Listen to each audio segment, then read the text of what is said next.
Derültékből villámcsapás. Elkezdett fájni a hátam, azt hittem, egy régi porckorong-sérvem újult ki. Mentőbe vitt a sürgősségire, és roppant gyorsan ment minden. Tehát másnap már az idegsebészeten voltam, megműtöttek, műtét során szövetmintát vettek, szövetmintavétel eredménye igazolta a mielómát. Ez gyakorlatilag a töréstől számított 1 hónap, és kezemben volt a diagnózis.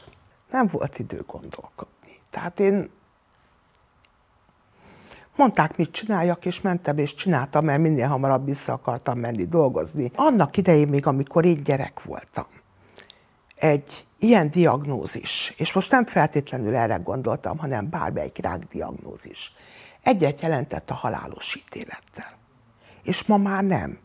Tehát ma már vannak olyan kezelési lehetőségek, amivel nagyon-nagyon sokáig együtt lehet élni. Én most már nem vagyok hajlandó magamat betegnek tekinteni.